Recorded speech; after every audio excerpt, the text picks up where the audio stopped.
The F.B.I. in Peace and War.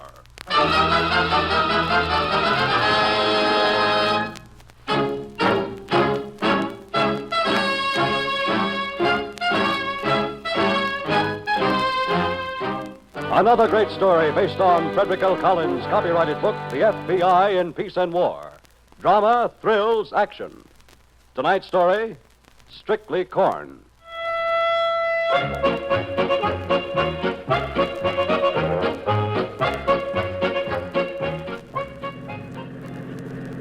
Charlie, Yeah, Doc? it's a beautiful morning, isn't it? Yeah, it is. Do you admire these fields of waving grass, these tall stalks of Iowa corn? Yeah, I admire him. You feel friendly and well-disposed toward the good people in the simple white houses which dot the countryside? Yeah, I feel well disposed. What kind of racket you thinking of, Doc? Did you see that sign back there about a half mile? Greene County Fairgrounds, 2 miles? Yeah, I saw it, but I thought we were going to the coast. Well, we could always use a little extra dough, Charlie, and I got a brand new gimmick. Oh? You got that press pass that Shorty Smith made for us? Yeah, sure, I got it. What for? Well, you certainly don't think I'm going to pay good money to get into the Iowa State Fair. Sorry I asked. So after we get in there, what? We don't get in, Charlie. I go in alone. Oh? Okay, what do you do when you get in? Well, I go to the home economics section and start tasting pickles, mayonnaise, salad dressing, stuff like that. Why? You hungry? Not exactly. So what's the angle? The angle is very simple, Charlie.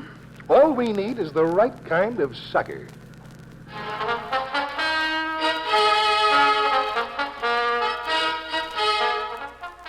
Victor Frisbee, alias the Doc, alias the Major, alias General Frisbee, and 30 other titles, and his partner Charlie Sims, also with aliases, were two of the most active swindlers in the business. Their schemes were always well-planned and skillfully carried out, and it was admitted by law enforcement agencies all over the country that when Doc Frisbee made a pitch, he very seldom missed. Mrs. Parsons. Yes? Good morning, ma'am. I'm Victor Frisbee, the Frisbee Products Corporation. I introduced myself last week at the fairgrounds. Oh, Mr. Frisbee, of course. Come in, please. Well, thank you, ma'am. We weren't expecting company. My sister and I are putting up some preserves. Daisy. What? There's a gentleman here, that Mr. Frisbee from the fairgrounds. Well, you tell him whatever it is, we've got one. She thinks everyone that comes here is a salesman after my money. Sit down, Mr. Frisbee. Oh, thank you. Are you coming, Daisy? I can't leave these plums, Ella. Well, that's all right. It's you I want to talk to, Mrs. Parsons, about that blue ribbon you won for the corn relish. On the corn relish? Oh, wasn't that exciting? I'm going to have my picture in the paper. It's the first blue ribbon I ever won. You should be very proud. Oh, I am. But I don't dare let Daisy hear me. She says that pride goeth before a fall, if you know what I mean. I believe I do. Mrs. Parsons, have you ever thought of putting that relish out on the market? What market? Oh, New York, San Francisco, Seattle, Dallas, Fort Worth, a countrywide distribution. Distribution of what? Of your corn relish. We might label it Mrs. Parsons' Pride, You or... mean sell it to people? Well, I don't imagine it would be suitable for feeding the livestock, do you? You mean sell it in grocery stores and in supermarkets. Oh, my goodness, you're not talking about my corn relish. I most certainly am. When I tasted that relish yesterday, I said to myself, Frisbee, you're biting into a gold mine if you can get this product for distribution. Oh, my. Daisy had better hear this. Daisy! What? Can't you please come in, dear? Oh, all right. Just a minute till I wash my hands. Oh, she'll be right in. She's washing her hands. Oh, or is it Miss Parsons? Mrs. My husband passed on 5 years ago. That's why I make relish and things like that. It kind of keeps me busy. I see. Mrs. Parsons, the relish is your recipe, isn't it? Oh, yes. Then you'd be free to give my company exclusive rights for the packaging and distribution. I suppose so. Oh, here's Daisy. Daisy, you remember Mr. Frisbee at the fair yesterday? Yes, of course. Ella, what in the world do you want with me in the middle of the plums? Daisy, Mr. Frisbee says that my relish tastes like biting a gold mine, and he wants to distribute it. Isn't that exciting? Sit down, dear, and listen to Mr. Frisbee.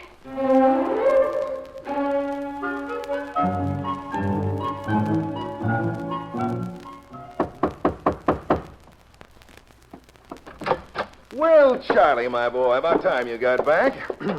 What'd you find out? Gotta hand it to you, Doc. You sure got a knack for picking suckers. Why, this Parsons dame has got 8 G's tucked away in the savings bank, and she owns that farm, 300 acres, free and clear. Well, good. Yeah, but how did you know, Doc, with all the people at that fair? Charlie, how does a homing pigeon know when he's home? Don't ask me how I know. It's a genuine talent, I guess, like being lucky with loaded dice. Yeah, something like that. Well, how about a drink? I'm tired with all that running around. Okay, you can have a quick one before you go. Good, I could use... A go? Where? Des Moines. I'm going to Des Moines? Why? Because tomorrow I'm driving Mrs. Parsons to Des Moines to meet Mr. Charles Sims, president of the wholesale grocery house of Sims and Company. Oh, I'm a wholesale grocer. Mm-hmm. And you're going to take 1 teaspoonful of Mrs. Parsons' corn relish, fall on your face with joy, and ask me when we can deliver a trial order of 1,000 cases. I suppose I don't like this relish. Well, you better if you want your cut of $8,000. 8, huh? We're going for the works? Uh-huh. Well, okay. Here's to it, Doc. Here's to it. And when I see you tomorrow with Mrs. Parsons, you better know your groceries.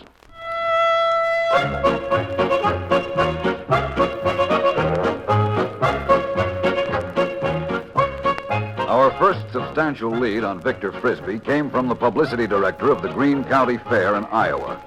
This gentleman, a Mr. Walter Clifford, was very much put out by the Frisbee tactics. So he came into my office at the fair, flashed this press pass, and said he was going to write an article for his paper about our home economics section. Did he tell you the name of his paper? He did. The New York Times. Were you properly impressed? Well, frankly, son, I was. Didn't it occur to you that a New York Times correspondent was somewhat off his beat at the Greene County Fair? Young man, it did occur to me, and I asked him the same. He said, of course, it was off his beat, but he was on his vacation. When he saw a good, colorful story, well, I guess you know the kind of spiel. Now about this check he gave you. Well, after he looked over the fair, he came back up here to the office, and I gave him a lot of information on the prize winners, and he thanked me and started to go. Then he kind of snapped his fingers like he forgot something, took out his wallet, and said, by the way, would it be possible for you to cash a small personal check? It was. I did. It bounced. Mr. Clifford, did Frisbee give you any hint as to where he was going? No, sir, he did not.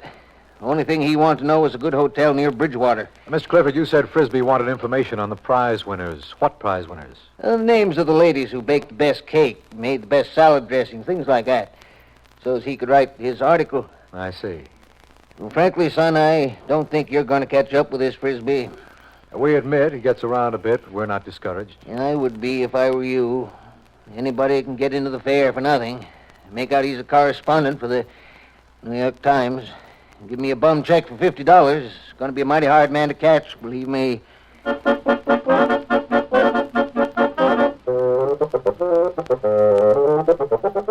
After we left Mr. Clifford's office, we went to a motel in Bridgewater, where we found that Frisbee had stayed several days with a man who fitted the description of his partner, Charlie Sims. At this precise time, Frisbee and Sims were only 85 miles away at a hotel in Des Moines, where Sims was playing out his role in the swindle. Mrs. Parsons? Yes, Mr. Sims? Mrs. Parsons, in my 30 years in the wholesale grocery business, I have tasted many, many samples of relish. And may I say without fear of contradiction that this is the finest corn relish I have ever tasted. And I would like Mr. Frisbee to place an initial order of 1,000 cases to be delivered immediately. 1,000 cases? Yes, as an initial order. If this item moves the way I think it will, there's no telling what my reorder situation might be. Mrs. Parsons, it's been a pleasure meeting you, ma'am. And Mr. Frisbee, I congratulate you, sir. It looks as if Frisbee products scooped the market again. Well, thank you, Mr. Sims. Will you have your office confirm that order by mail? Oh, yes, we will, sir. Goodbye, Mrs. Parsons. Goodbye, Mr. Sims. And may I say, ma'am, that you're very lucky to have Frisbee products behind you. I think so. Yes. Goodbye, Mr. Frisbee. I'll be in touch with you. Goodbye, Mr. Sims. 1,000 cases. Isn't that wonderful, Miss Frisbee? Yes, indeed. It's quite an order, Mrs. Parsons, and I'm afraid that's the trouble. Trouble? Yes, Sims is not the kind of man to take one jar less than he ordered, and if I have to deliver 1,000 cases, I'll I'll need extra help at the plant, and you know what that means. Well, I'm not quite sure I do, Mr. Frisbee. You don't? Not quite. Well, it's not your worry anyway. It's mine. If I can't raise the extra money, I can't, that's all. Oh, elevator service is terribly slow here, isn't it? What do you mean, raise the money, Mr. Frisbee? Oh, now, don't you worry your pretty head about it, Mrs. Parsons. I'll manage somehow. Do you mean you'd need money to meet the payroll and buy ingredients? Mrs. Parsons, I'm sorry I ever mentioned it. Your job is to make the most delicious corn relish in the world, and the financial end is my concern. Going down? Down, boy.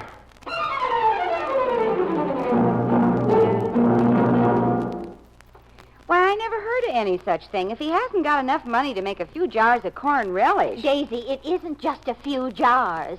It's 50,000 jars, and he has got the money. Well, if he has got it, why do you have to lend it to him? I just can't see it, Ella. Oh, Daisy, sometimes you treat me just like Edgar used to treat me, as if I were a child. And why do you have to go to Chicago? Because he wants me to see the factory. After all, I'm not a complete idiot. I told him I'd like to see what I was investing in. You know hotel food always makes you sick. I'll take some bicarbonate. And the way those taxis drive, you'll just get killed. Oh, Daisy, stop it. And what would Cousin Oliver have said with your picture on a jar of corn relish? I don't care what Cousin Oliver would have said, or Edgar, or anybody. This is my chance to do something on my own for once. To be somebody. And I'm not going to let you stop me.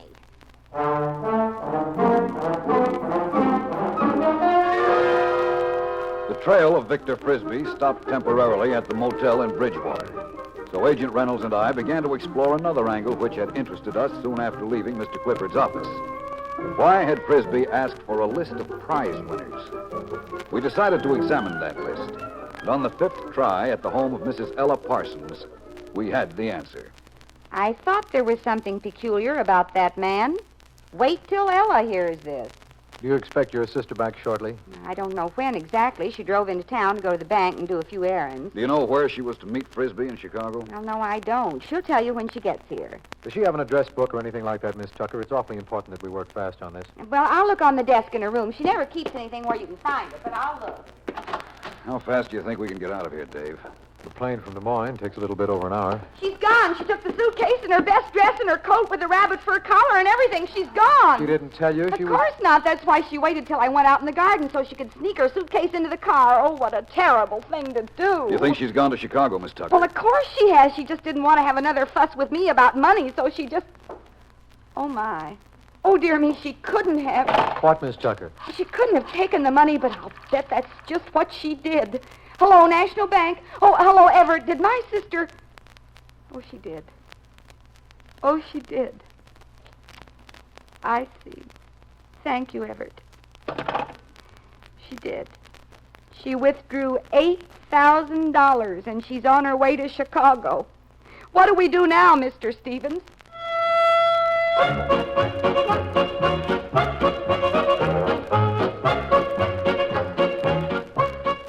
As soon as we found that Ella Parsons had gone to Chicago, we took the next plane from Des Moines. Daisy Tucker, Mrs. Parsons' sister, had given us the name of a hotel that had always been used by the men of her family on business trips, feeling sure that her sister would stop there. We moved as fast as we could, hoping to get to Mrs. Parsons before the elusive Mr. Frisbee did. Yeah, who is it? Mr. Victor Frisbee calling. Well, hello, Doc. Come on in. I was just going to shave. So, how'd you make out? Oh, perfect, Charlie. Everything's arranged for 7:30 this evening. I gave the night watchman a generous fee. Yeah, okay. What'd you tell him? Well, I laid it right on the line. I said, look, I want to take a tour through this factory tonight with the lady who's supposed to think that I own the place. What do you say? He said $50, so I gave it to him. Hey, look at the time. I got to get dressed. Yeah, you taking her to dinner? Uh-huh.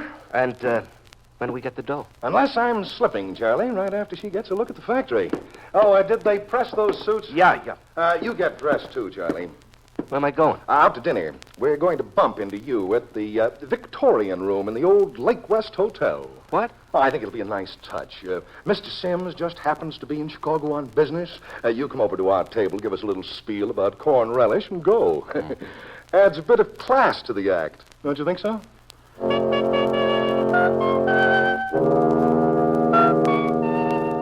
Miss Tucker's guess had been correct.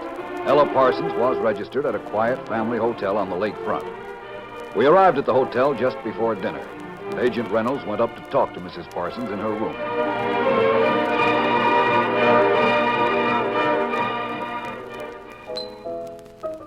Good evening, Captain. You have a reservation for Victor Frisbee? Mr. Frisbee? Yes, I'm having dinner with Mrs. Parsons. She's a guest of the hotel. Oh, yes, sir. The lady and gentleman have already arrived. This way, please.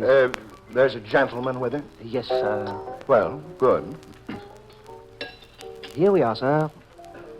Oh, good evening, Mr. Frisbee. Good evening, Mrs. Parsons. Thank you, Captain. Yes, sir. Mr. Frisbee, this is Mr. Reynolds. How do you do, Mr. Frisbee? Very well, thank you, sir. Won't you sit down, Mr. Frisbee? Oh, yes, of course. You're surprised that I know anyone in Chicago. Oh, no, not at all. I'm quite sure that you have friends and admirers everywhere. I'm afraid this is my fault, Mr. Frisbee. I dropped in on Mrs. Parsons unexpectedly. Well, it's a pleasure to have you, sir. Any friend of Mrs. Parsons is a friend of mine. Reynolds, don't I know that name from somewhere? Mr. Reynolds. I'm with the government. Washington, of course. That's where it might have been. I used to go down there quite often to negotiate contracts. So Mrs. Parsons was telling me. Grocery supplies, isn't it? Everything for the table, sir. Frisbee Products Corporation. I've also been telling Mr. Reynolds that we're going to your factory tonight. Yes, that sounds fascinating. I'd like to go along on that trip. We'd love to have you, sir. Come along by all means. Mr. Reynolds wanted to know where the factory was. I couldn't quite tell him, Mr. Frisbee. Well, it's over on the south side. It wouldn't upset your plans if I came along? Oh, no, not at all. As a matter of fact, I'll go call the night watchman and make arrangements. Sit down, Mr. Frisbee.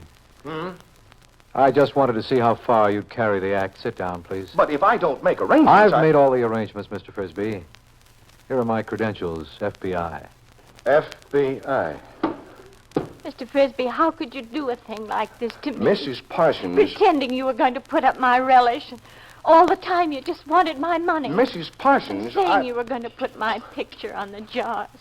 How could you? Mrs. Parsons, I can only say to you what I have said to other investors. If it seems that I... Yes, Mr. Frisbee? It's Mr. Sims. Well. Hello, Mrs. Parsons. Imagine bumping into you in Chicago, of all places. And Mr. Frisbee, well, this is a surprise. You're not kidding, Mr. Sims. Now, what are you two doing here in the big windy city? Mr. How about Sims. coming over to my table for a drink? I'd like to talk a little business. Mr. Sims, before you talk any business, I think you'd better meet Mr. Reynolds of the Federal Bureau of Investigation. Hello, Charlie. Glad you dropped in. FBI? What is this, a pinch? Uh-huh. Mr. Frisbee. I'm sorry, Mr. Sims. He was here when I arrived. Mrs. Parsons allowed me to put my foot in right up to my face. Mr. Reynolds, do you mind? Could I go to my room now? Of course. I'll talk to you later. After Agent Stevens takes these men downtown. Thank you. Goodbye, Mr. Frisbee. I feel very, very sorry for you. She feels sorry for me. Mr. Frisbee. Mr. Sims, it's unfortunate that you came in on this sordid situation. Perhaps with Mr. Reynolds' permission... Sorry, Doc. I'm taking both of you in. Shall we go along? What about dinner? I haven't eaten yet. We'll feed you downtown. For free. On the government. Okay. Mr. Frisbee. Come along, Mr. Sims. You're going to sample that delicious government menu. I am? Yes, and if I remember that government menu, you'll wish you had a jar of Mrs. Parsons' corn relish. Believe me.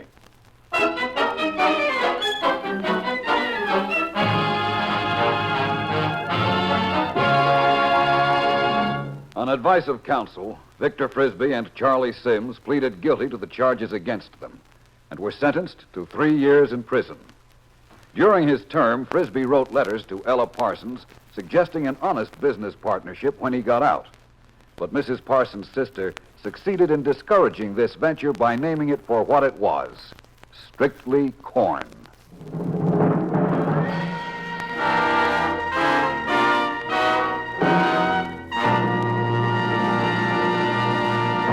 We pause now for station identification.